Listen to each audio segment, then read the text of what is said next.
Hi പ്രിയമുള്ള സുഹൃത്തുക്കളെ, ജമാഅത്തെ ഇസ്ലാമി മുസ്ലിം സമുദായത്തിന്റെ രാഷ്ട്രീയ മേലാളന്മാരാകുകയോ രക്ഷിതാവ് ചമയുകയോ ചെയ്യണ്ട എന്ന താക്കീതുമായിട്ട് അവരിലെ തന്നെ വൻകിട നേതാക്കൾ രംഗത്ത് വന്നിട്ടുണ്ട്. ജമാഅത്തെ ഇസ്ലാമി എന്താണ് ഈ രാജ്യത്തു മാത്രമല്ല ലോകവ്യാപകമായി ലക്ഷ്യം വയ്ക്കുന്നതെന്നും എന്താണ് ജമാഅത്തെ ഇസ്ലാമി വാരി വിതറാൻ ശ്രമിക്കുന്ന സമാധാനമെന്നും എല്ലാ ദേശീയ മുസ്ലിങ്ങൾക്കും വ്യക്തമായിട്ട് അറിയാം. ജമാഅത്തെ ഇസ്ലാമി പല രൂപങ്ങളിലും സമുദായത്തിൽ നുഴഞ്ഞു കയറാൻ ശ്രമിക്കുന്നുണ്ട് എന്നും അതിനെതിരെ ജാഗ്രത പുലർത്തണമെന്നും മുസ്ലിം നേതാക്കൾ തന്നെ മുന്നറിയിപ്പ് നൽകുകയാണ്.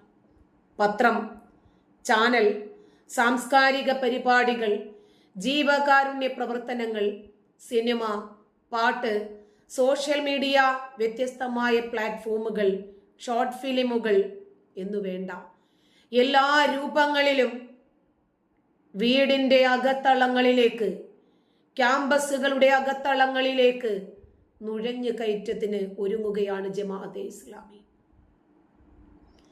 പ്രത്യേകിച്ച് കുടുംബിനികൾ ഇക്കാര്യത്തിൽ ശ്രദ്ധ ചെലുത്തേണ്ടതുണ്ട് എന്ന് മുസ്ലിം സമൂഹത്തെക്കുറിച്ച് അരനൂറ്റാണ്ടെങ്കിലും പിന്നോട്ട് നടത്തിച്ചത് ജമാഅത്തെ ഇസ്ലാമിയുടെ ഹാക്കിമീയത്ത് താഹൂത്തിവാദമാണെന്നും വിമർശനം ഉയരുകയാണ്. ഇസ്ലാമിക വിരുദ്ധമായ വാദമാണ് ജമാഅത്തെ ഇസ്ലാമി ഉന്നയിച്ചത്.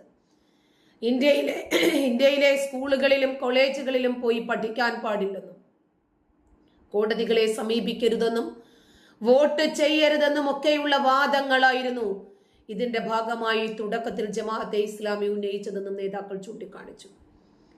കഴിഞ്ഞ ദിവസം തൃശൂരിൽ സമാപിച്ച SYS യുവജന സമ്മേളനത്തിന്റെ സമാപന സമ്മേളനത്തിൽ സംസാരിച്ച മുസ്ലിം പണ്ഡിതന്മാരാണ് ഇത്തരത്തിൽ മുസ്ലിം സമൂഹത്തിന്, മുസ്ലിം സമുദായത്തിന് മുന്നറിയിപ്പ് നൽകിയത്. അതിനിടയിൽ ജമാഅത്തെ ഇസ്ലാമിക്ക് തീവ്രവാദ ഗ്രൂപ്പുകളുമായി ബന്ധമുണ്ടെന്നും ഇവർ ചൂണ്ടിക്കാണിച്ചു. ജമ്മു കാശ്മീരിലെ 9 തീവ്രവാദ ഗ്രൂപ്പുകൾക്ക് സംഘടനാപരമായും ആശയപരമായും സഹായം നൽകുന്നത് തങ്ങളാണ് എന്ന് ജമാഅത്തെ ഇസ്ലാമിയുടെ 50ാം വാർഷികത്തിൽ പുറത്തിറക്കിയ സോവനീറിൽ ഉണ്ടെന്നും അത് ഇതുവരെ പിൻവലിച്ചിട്ടില്ലെന്നും മുസ്ലിം നേതാക്കൾ ഓർമ്മിപ്പിച്ചു.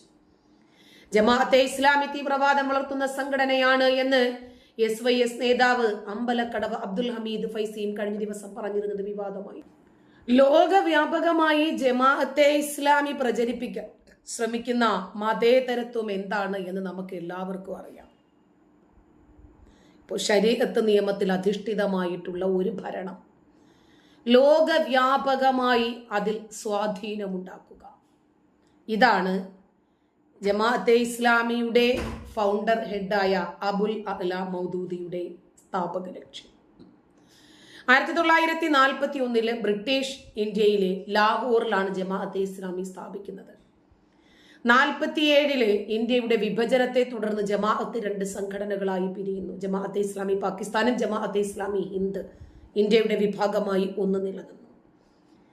1953 സ്ഥാപിതമായ ജമാഅത്തെ ഇസ്ലാമി കാശ്മീർ, 1974 സ്ഥാപിതമായ ജമാഅത്തെ ഇസ്ലാമി ആസാദ് കാശ്മീർ, 75 സ്ഥാപിതമായ ബംഗ്ലാദേശ് ജമാഅത്തെ ഇസ്ലാമി, ഇതൊക്കെ ജമാഅത്തെ ഇസ്ലാമിയുടെ വിവിധ വിഭാഗങ്ങളാണ്.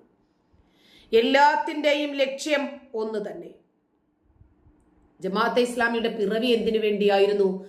ഇന്ത്യൻ ഉപഭൂഖണ്ഡത്തിൽ അള്ളാഹുവിന് വേണ്ടി ഒരു ഭരണം സ്ഥാപിക്കുക. ഇതാണ് ജമാഅത്തെ ഇസ്ലാമിയുടെ ജന്മലക്ഷ്യം, സ്ഥാപക ലക്ഷ്യം. ഇന്ത്യൻ മണ്ണിലെ ജമാഅത്തെ ഇസ്ലാമി ഹിന്ദിൽ എഴുതപ്പെട്ട ലക്ഷ്യം, ജമാഅത്തെ ഇസ്ലാമി നൽകുന്ന വ്യാഖ്യാനവും ഇത് തന്നെയാണ്. ഹുക്കുമത്തെ ഇലാഹി അഥവാ ഇഖാമത്തുദ്ദീൻ, ദീനിന്റെ പേരിൽ നിലനിൽക്കുക. ജമാഅത്തെ ഇസ്ലാമിയുടെ ഇസ്ലാമി ഹിന്ദിന്റെ സ്ഥാപക ലക്ഷ്യവും ഇത് തന്നെ.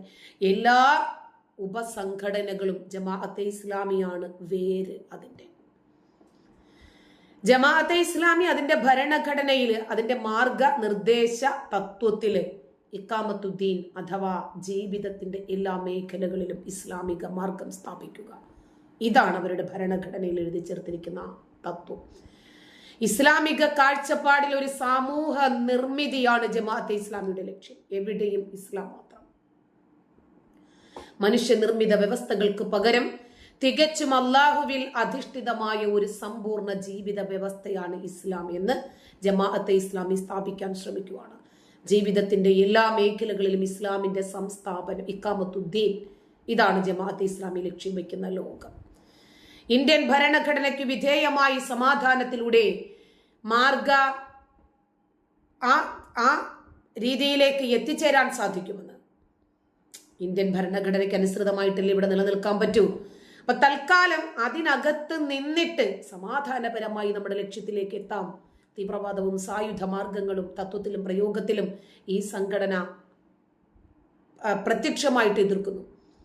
മുസ്ലിങ്ങൾ അഭിമുഖീകരിക്കുന്ന പ്രശ്നങ്ങളിൽ മാത്രമല്ല, പൊതുസമൂഹം അഭിമുഖീകരിക്കുന്ന എല്ലാ പ്രശ്നങ്ങളിലും ഇടപെട്ട് ഒരു കപട മതേതരത്വത്തിന്റെ മുഖം മൂടിയെടുത്തണിയുന്നു.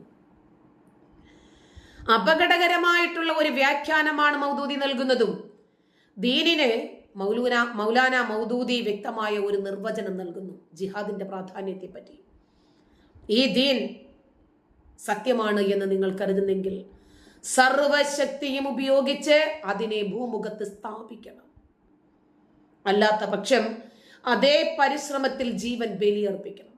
അല്ലാതെ നിങ്ങൾക്ക് വേറൊരു മാർഗമില്ല എന്നാണ് അദ്ദേഹത്തിന്റെ കുത്തുബാത്ത് എന്ന പുസ്തകത്തിന്റെ 404 പേജിൽ എഴുതി വച്ചിരിക്കുന്നത്. അനിസ്ലാമിക ഭരണത്തെ ഭൂമിയിൽ നിന്ന് നിഷ്കാസനം ചെയ്യിക്കണം, എന്നിട്ട് അള്ളാഹുവിന്റെ ഭരണം സ്ഥാപിക്കണം. അതുവരെ വിശ്രമിക്കരുത് എന്നാണ് മൗദൂദി പറയുന്നത്. മതപരിത്യാഗികളുടെ ശിക്ഷ, മതം വിട്ടവർ, മതത്തെ വിമർശിക്കുന്നവർ, അങ്ങനെ ഒരു പുസ്തകം തന്നെയുണ്ട്, മതപരിത്യാഗികളുടെ ശിക്ഷ ഇസ്ലാമിക നിയമത്തിൽ. അതായത് മുർത്തദ്ദുകൾ, മതം വിട്ടവർ, മതത്തെ എതിർക്കുന്നവർ, മതത്തെ വിമർശിക്കുന്നവർ, മതത്തെ ചോദ്യം ചെയ്യുന്നവർ, അവർക്കൊക്കെ അബുൽ അഅ്ല മൗദൂദി നൽകിയിരിക്കുന്നത് എന്താണ്? ഇസ്ലാമിൽ നിന്ന് മതം മാറുന്നവരെ വധിക്കണം. ജമാഅത്തെ ഇസ്ലാമി സ്ഥാപകൻ ആ പുസ്തകത്തിൽ ഇപ്പോഴും ആഹ്വാനം ചെയ്യുന്നുണ്ട്. ആ പുസ്തകം നിരോധിച്ചിട്ടില്ല ഇന്ത്യയിൽ. കേരളത്തിലുണ്ട്, മലയാളത്തിൽ കുത്തുബാത്ത്. ജമാഅത്തെ ഇസ്ലാമി പാകിസ്ഥാൻ ചരിത്രത്തിൽ ഇടം പിടിച്ചിട്ടുണ്ട്. 1948, 53, 63 എന്നീ വർഷങ്ങളിൽ കടുത്ത സർക്കാർ അടിച്ചമർത്തലിന് പാക് ജമാഅത്തെ ഇസ്ലാമി വിധേയമായി. ജനറൽ മുഹമ്മദ് സിയാ ഉൽ ഹക്കിന്റെ ഭരണത്തിൽ ആദ്യ വർഷങ്ങളിലൊക്കെ ജമാഅത്തെ ഇസ്ലാമിയുടെ സ്ഥാനം മെച്ചപ്പെട്ടു. അത് ഭരണകൂടത്തിന്റെ പ്രത്യയശാസ്ത്രപരവും രാഷ്ട്രീയവുമായ ഘടകമായി കണക്കാക്കപ്പെട്ടു. ബംഗ്ലാദേശ് ജമാഅത്തെ ഇസ്ലാമി ഇന്ന് കാണിച്ചു കൂട്ടുന്നതൊക്കെ നമ്മൾ കാണുന്നുണ്ടല്ലോ. 73 ബംഗ്ലാദേശിന്റെ പിറവിയോടെ ബംഗ്ലാദേശ് ജമാഅത്തെ ഇസ്ലാമിയും പിറന്നു വീണു ആ മണ്ണിലേക്ക്. 71 ബംഗ്ലാദേശ് വിമോചന യുദ്ധകാലത്ത് ബംഗ്ലാദേശിന്റെ സ്വാതന്ത്ര്യത്തെ എതിർത്തു. 75ഓടുകൂടി ആ സ്ഥിതി മാറി പുതിയ ഒരു കപട മതേതരത്വത്തിന്റെ മുഖം കൂടി വീണ്ടും ജമാഅത്തെ ഇസ്ലാമി എടുത്തണി.